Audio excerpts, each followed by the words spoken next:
Hey y'all, welcome back to the lab. In this video, we are doing Advent of Code 2024 Day 2 using F#. And so we'll be going over my solutions in F#. I'll be showing you all the code. All the code is available in this blog post, but as always, HAMY members do get full access to the project files, so you can just git clone and run it yourself. So if you're interested in that, you can learn more here. Okay, so Day 2, Part 1. So the prompt is here. Again, it's really long, so I'm not going to read the whole thing. Instead, we'll just jump to my takeaways for what we actually needed to solve. And so for part 1, basically what we're given is a list of reports, and we have one report per line. And this report is basically a list of numbers called levels, which are separated by spaces. Now the ask here is to figure out which reports are safe. And then there's some constraints here for like what does safe actually mean. And then we want to return the count of safe reports. And basically a report is safe if all levels are increasing or decreasing, and if the levels differ by at least 1 and at most 3. So these are kind of the things that we're going to need to do. And so we can already see we need to do some sort of validations over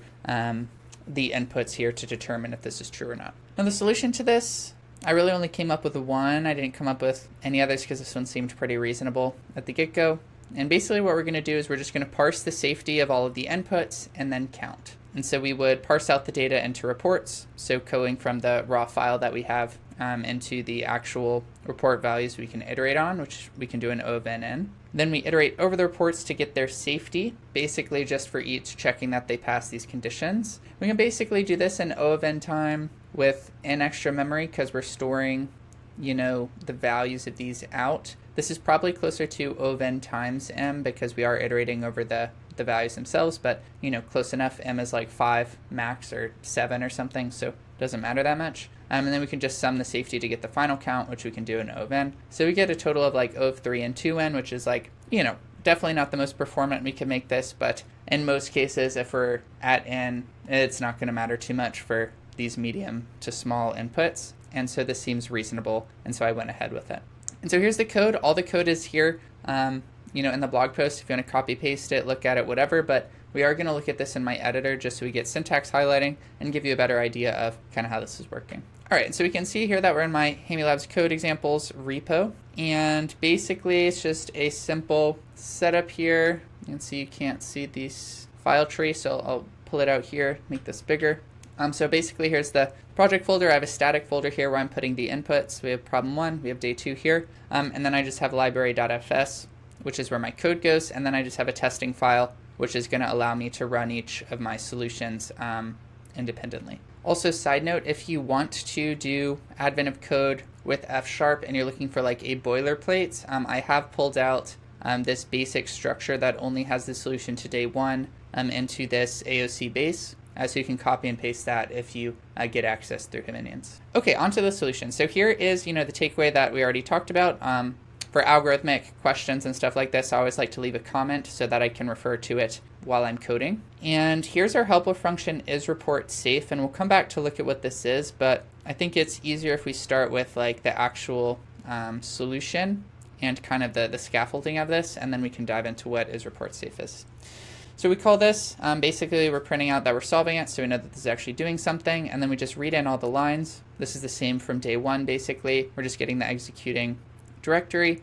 We are creating the file path to our input, which is day 2 input.txt. I copied and pasted it in there, and then we are reading out the lines. This is an IEnumerable, which is going to be easy for us to iterate over this. Now we need to actually get the reports out from the raw lines, and so what we're saying is like, let's take lines here, let's map over this, and then for each line, we are going to split it on a space, and we know that the values are separated by spaces because the problem tells us so, but also, you can just look at it. They're just a bunch of numbers separated by spaces. And then we're going to map over the output array and just convert all of these to ints. This is maybe, not the safest conversion, but, we can assume that these will be ints because that's what the problem gives us. Now that we have all reports out as a sequence of arrays of int, we are going to try and find the total safe reports. And so we do all reports. We're going to map over these, turn the report into a list because I like using lists more than arrays. And then we're going to call our helper function as report safe. So at this point, we get a sequence of bool, which is whether it's safe or not. Then we're basically just going to filter out all the ones or really only keep the ones that are true, and then we'll just find the length of what's remaining, and that's how we get the total safe reports, and then we return that. So scaffolding should be pretty straightforward. Now let's look at is report safe. So it takes in a list, and it's just going to return a bool, which is this thing safe or not? So we're doing a little bit of checking, like if this thing is less than or equal to 1, then we're going to say that this report is safe because there's nothing in there. I don't think anything actually falls into this, but I like to have the guard here. Then we are going to first decide, is this a descending list or not? So if it's not less than or equal to 1, then we know that we have at least 2 elements, and so we can do this check, which is safe. So we're pulling out the first and the second element, and then we're deciding if this is descending or not. This is useful because if it's descending, then we now have something to check against, like all of the other ones must be descending as well in order for this to be safe. And so we're basically setting up, what we're trying to accomplish at the start of this function. Then what we're going to do is we're basically going to go pair by pair and be like, is this a safe pairing? And to do that, we're going to take the input report, and then we're going to do list.pairwise, which is going to turn this into a list of tuples, which is each of the pairs next to each other. So it's kind of like AB, AB, AB for all of the pairs.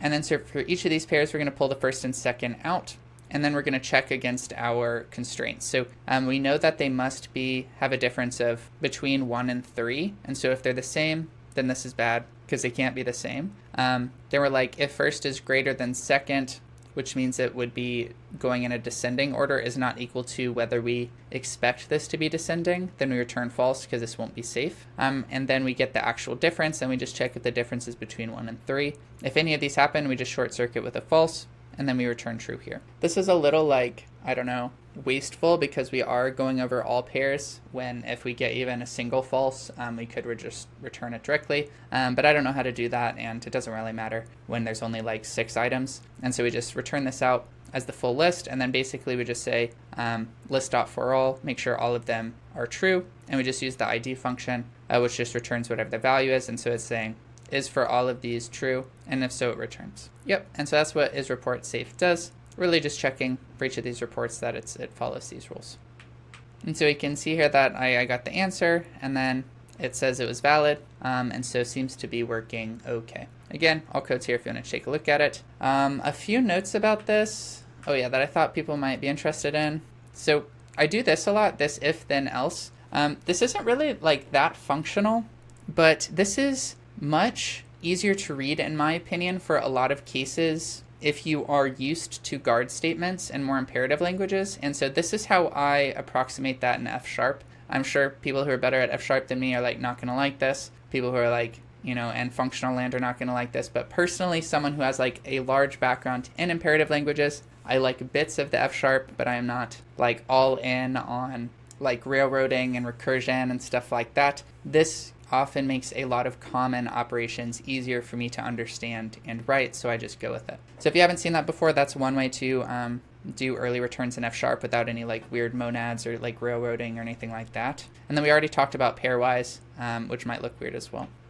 All right, so that's part 1. Now let's go on to day 2, part 2. So again, full prompt is here, but we'll just dive into my takeaways because there's a lot of it. And so basically we're given the same reports as above, but the ask now is to count safe reports assuming you can remove up to 1 bad level. And if you've done leak code a lot, this kind of looks like one of those leak code ones where it's you can remove k up to k elements to get something or some condition passing. And so it seems similar to that. And basically it's you remove up to 1 bad level, but the rest of the report must remain okay. And then we'd still want to do the same kind of counting of safe reports. So we came up with a few solutions to this. The first one was basically that we would use the same approach as above, but if it fails, we just try to see if we can make it succeed. So, if it passes the first time, great, it's safe, we don't care. But if it doesn't, then we're just going to retry by removing an element and see if that passes. This is a bit of brute force,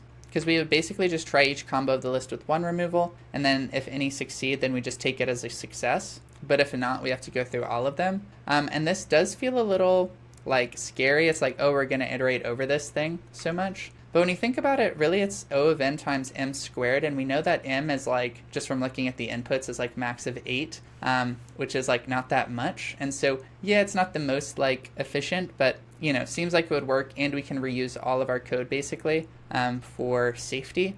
and so seems pretty simple. The other approach I was going for, I didn't think through totally, but I think this would, if the levels was like super long for some reason, might be better. I think you could actually do this in approximately a single pass, or at least a constant pass, where we know that if we fail at a place, we only have one removal, and so therefore we have to fix this place in order for the rest to be okay. And so you could basically, on failure, only retry a max of 3 times by looking at the previous element, this element, or the next element to remove. And I believe this would cap our iterations of M, but there might be edge cases here, so I didn't go with it because it just wasn't as simple. And at the end of the day, we're only saving iterations on M, which we know is like a constant max of like 8 or 10, so it doesn't really matter. And overall, if I was writing this in production, I would almost always start with the solution we can kind of know is reliable first to get something out there to fix the actual business problem. And then if we have performance issues later on, we can go back and think about optimizing it. So this is the one I went with. It's just simpler, reuses code, more clear that it actually is going to work. But I think there are, more efficient ways if performance was an issue. All right, so here's the code again, if you want to copy and paste it, but we will also go to the editor to walk through it. All right, so here's my part 2, and then I have a helper remove at index, and then I have a helper is report safe using dampener. But let's go and look at the scaffolding first, and then we can dive into those helpers. So again, we're just opening up the input, and we are again just getting the reports out, same as above. And then basically the scaffolding is exactly the same. We're just getting all reports, we're turning them all into lists because I like lists. And then the only difference really is that we are passing the report into is report safe using dampener instead of is report safe. And then we filter to true. We get the length of that to get all the true ones, and then we just print it out here. Okay, so let's look at our helpers here. So is report safe using dampener takes in report, and basically we just check like, is this safe from the get-go? If it is, we'll just return true. Because we don't need to remove anything, and this just keeps it simple. So I have my little guard statement here. And then we're like, okay, if it's not true, then we're gonna just try and see if we can remove failures here, or make this safe by just removing one item. And so the way that I'm doing this is I'm basically creating a sequence of all valid indexes in the list, and then I'm going to use seek.exists to be able to short circuit on the first true value. This is a little bit of a over optimization that's not really necessary. We could probably go over all elements, but I just wanted to try this, or all combinations. And then basically for every index, I'm going to be like, okay, let's remove that index from the list. We get a new list out without the given index, and then we're just going to check is report safe that way. And so this is how we're brute forcing over all combinations of the list that don't have, or that have removed one value, to see if removing one value could make this true. So this is exhaustive, so if there is a right answer, it will be there, but it is brute force in that we're not being smart about this. We're literally trying every single combination. Is report safe is the same as above, so we don't have to go over that again. And then remove at index. I thought there would be a function for this in F#, but I couldn't find one. And so this is the best I came up with looking around. And basically it just takes in a list and index, and what we're doing is we're just creating new indexes from spreads of them. So 0 to index -1, then index +1 to the end, and then we just concat them together into a single list. So pretty straightforward, but I feel like I shouldn't have to write this, but I couldn't find a function that does this for me. And that's part 2. Here's my answer, and it says both parts of this puzzle are complete, so there's proof that, I actually did it. And so my calendar here, we've done 1 and 2 so far, and plan to do 3 tomorrow as well, so check back again if you're looking for the solution to that. If you're interested in my other solutions, I'm trying to post them here on my blog with this tag, so I only have day 1 and day 2, but hoping to keep up with it this year. As a reminder, Hamanians members do get full access to the project files I showed you, so you can get clone and run it yourself. If you're going to take a closer look at the code, or dozens of other examples I have. And if you like this post, you might also like my day 1 solution, how popular is F# in 2024, or how I got interested in F#. Coming from a background of like Python, TypeScript, JavaScript, C#, Java, languages like that. So that's it for this video. Thanks for watching, and I will see you in the next one.